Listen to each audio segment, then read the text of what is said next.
Amigos televidentes, estamos de retorno a su programa Actualidad Fiscal, Tecnológica y Financiera. En la tarde de hoy estamos compartiendo con el licenciado Marcos Troncoso, quien es contador público autorizado, es abogado también, experto en temas relacionados con bolsa de valores. Marcos también en su juventud estuvo relacionado con los temas de lo que es el arte, la música. Y igual estamos compartiendo con José Enrique Pérez, quien es abogado, experto en temas de reestructuración de compañías. José Enrique, te preguntábamos, ¿la ley prevé algunos tribunales especializados para tratar los temas de reestructuración?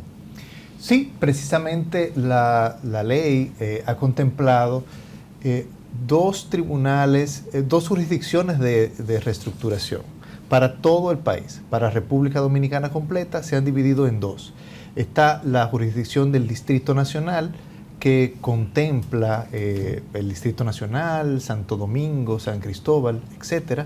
Y hay una jurisdicción en Santiago que contempla las otras provincias que están alrededor de Santiago, provincia Duarte, Santiago, de los Caballeros, etcétera, etcétera.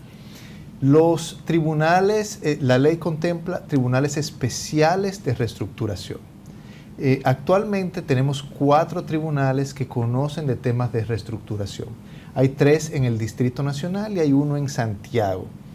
Especiales en el Distrito Nacional tenemos 2 que son tribunales de comercio que conocen temas de reestructuración en adicional a los temas civiles y comerciales. Exacto, aspectos comerciales. ¿Y estos tribunales tienen la característica de los demás tribunales en materia civil y penal, que hay una doble jurisdicción o un solo tribunal de única instancia?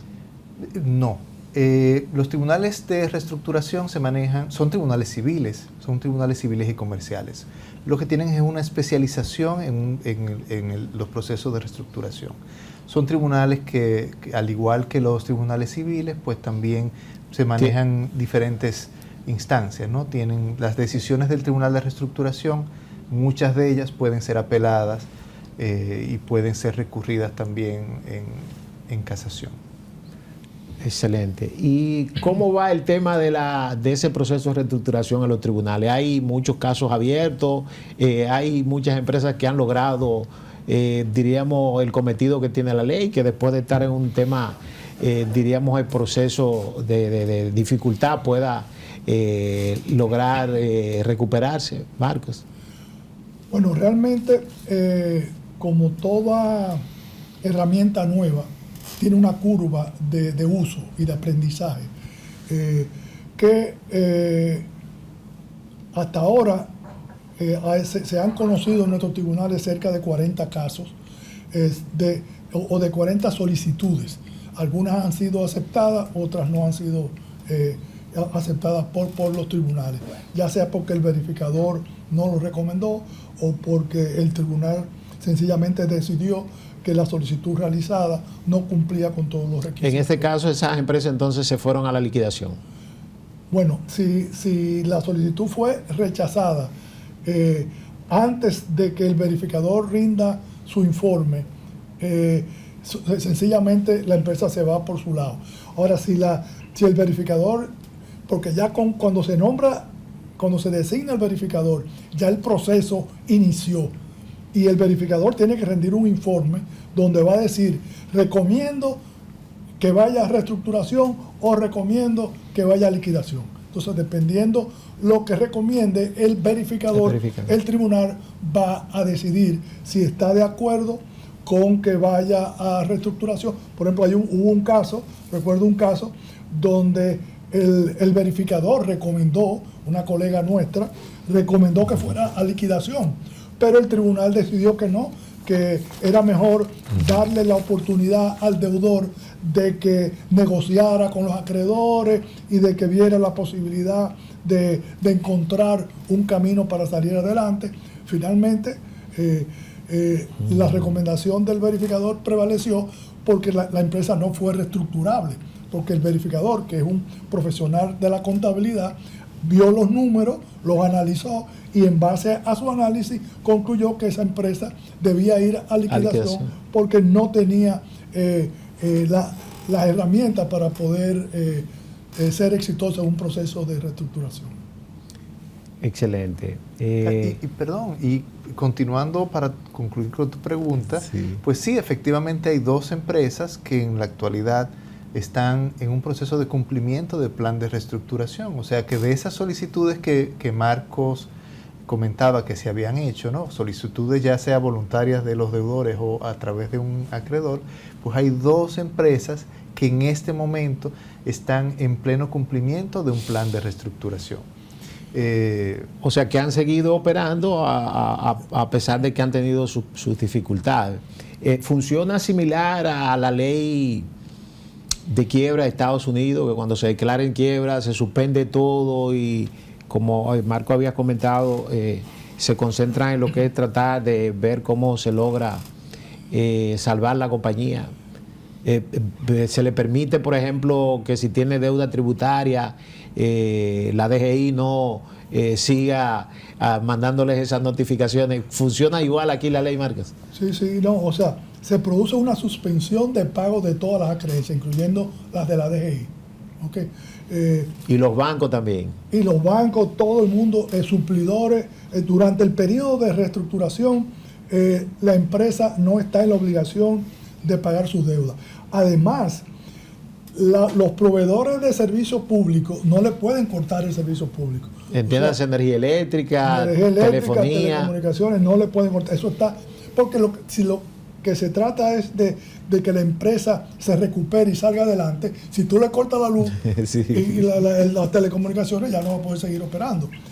También la ley establece que lo que se determina como proveedores esenciales, que son aquellos que, qué sé yo, proveen una materia prima para una empresa que manufactura X productos, ese proveedor tiene que seguirle supliendo a la empresa, porque si no la empresa va a desaparecer. Ahora, lo que le provea a partir de que es acogida la solicitud de reestructuración por el tribunal, de ahí en adelante, la empresa tiene que pagarlo prácticamente al contado, de inmediato.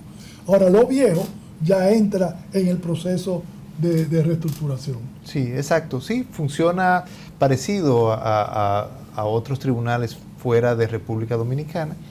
Y tal como decía, nos comentaba Marcos, pues aquellas acreencias, inclusive las de la DGI, como usted preguntaba, pues quedan suspendidas y se elabora un listado de acreencias, se hace un informe de todos los créditos que tiene la empresa y a la hora de hacer las negociaciones en el plan de reestructuración, entonces se coordina, las partes deben coordinar cómo se van a hacer los pagos. En algunos casos no se puede pagar la deuda completa y entran ahí... Se llega como un acuerdo de descuento y ese entran tipo de cosas. Acuerdos de descuentos y quitas. José Enrique, perdón. ¿Qué tiempo establece la ley debe, diríamos, cubrirse en un proceso de reestructuración? Es muy diverso, porque va a depender mucho de la cantidad de acreedores y va a depender mucho de, digamos, del tamaño de la empresa. Sin embargo, la ley sí establece plazos para realizarse las diferentes tareas, ¿no?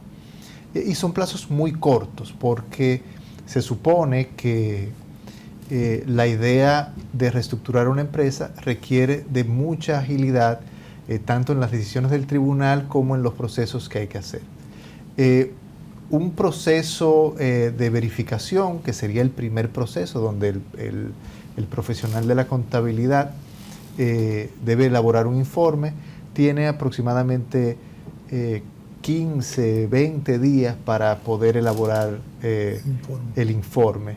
Siempre hay posibilidad de solicitar prórrogas y plazos adicionales, partiendo de las características de la empresa y de la situación, ¿no? Pero en ese caso específico tenemos entre 15 y 20 días.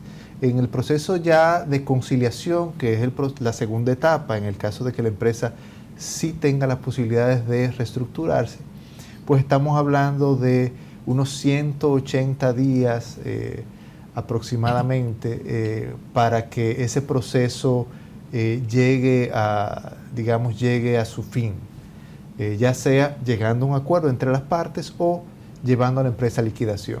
Pero como en todo, ¿no? Siempre existe la posibilidad de solicitar prórrogas. La misma ley contempla la posibilidad de solicitar prórrogas en los casos en que las partes todavía no tengan listo los acuerdos y demás.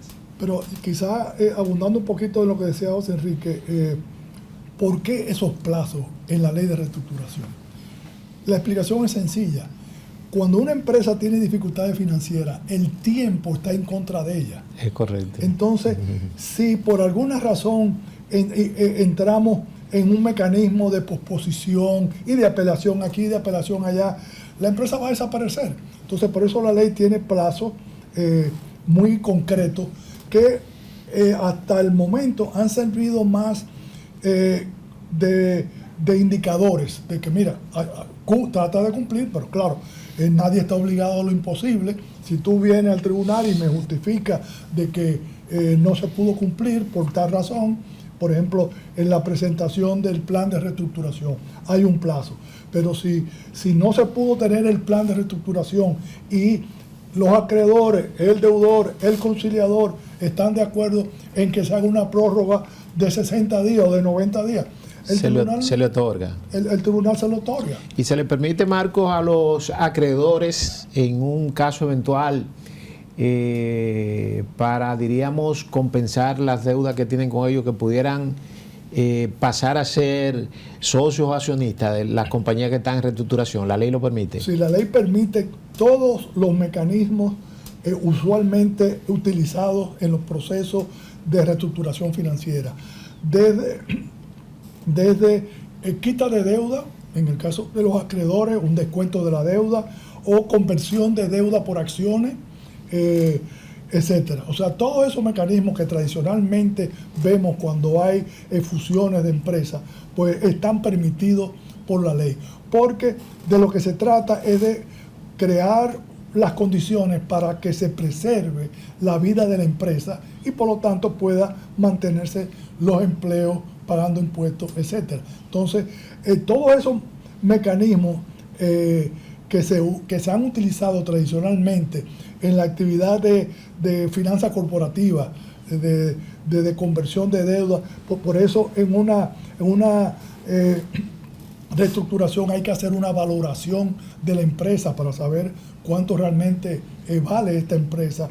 Pues todo eso es permitido en la ley y no solamente eso, sino que la ley específicamente lo menciona, como para que no quede duda de que no, la ley no lo menciona. No, la ley todas esas herramientas que normalmente se utilizan en asesoría financiera, pues están ahí contempladas.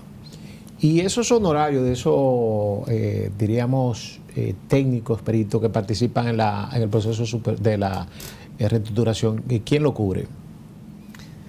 Los honorarios que están relacionados a los funcionarios que establece la ley y algunos gastos que el Tribunal de Reestructuración requiere son pagados con los activos del deudor, ya sea del solicitante o del, en este caso, la empresa que está en reestructuración. La empresa que está en reestructuración. Claro está, si la empresa requiere de la contratación de otros tipos de especialistas de los que no contempla la ley, pues entonces está en plena libertad de contratarlos por sus propios medios, ¿no? Pero la ley establece que digamos que esos funcionarios se pagan con los activos de la empresa. Y una de las cosas que el verificador debe buscar cuando está haciendo su trabajo, antes de presentarle su informe al tribunal, es ver si el deudor tiene activos suficientes para cubrir los costos de procedimientos de reestructuración. Porque en caso contrario, recomendará la desestimación del proceso si los activos no fueran suficientes para cubrir los costos básicos del mismo.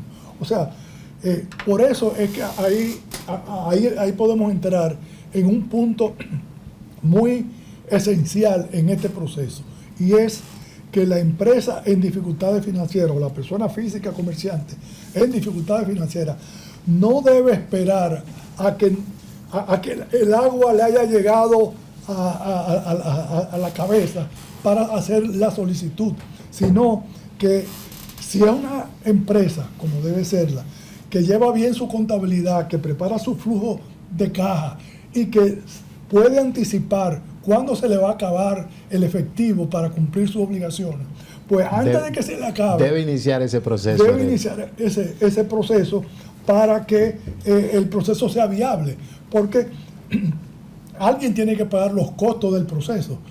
Y no van a ser los acreedores, porque ya los acreedores están abajo. Ni va a ser el tribunal tampoco. Ni va a ser el tribunal, ni el gobierno. Entonces, ¿quién tiene que ser? Tiene que ser el deudor, que es el que está en problemas. Entonces, el deudor es el que tiene que anticipar para poder hacer su solicitud de reestructuración con tiempo, para que la empresa pueda rescatarse, porque si no, si ya la empresa está prácticamente paralizada, pues no hay nada que hacer. No tiene más alternativa. Cerrarla, liquidarla y lamentablemente una mala experiencia.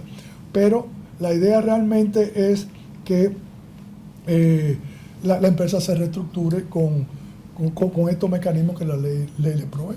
Y quiero hacer un comentario para nuestros colegas contadores, que en esta ley, si buscamos el artículo 5 en definiciones, se define normas de auditoría generalmente aceptadas.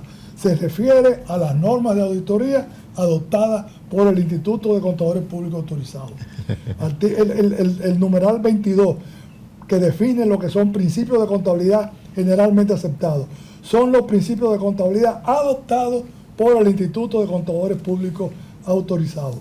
Y después, en el artículo 31 hay otro aspecto financiero y contable importante, y es que el numeral 4 del artículo 31, que establece lo que debe presentarse con la solicitud de reestructuración, establece que se deben presentar los estados financieros auditados, preparados de acuerdo con principios de contabilidad generalmente aceptados y auditados por un contador público autorizado, de acuerdo con normas de auditoría generalmente aceptadas.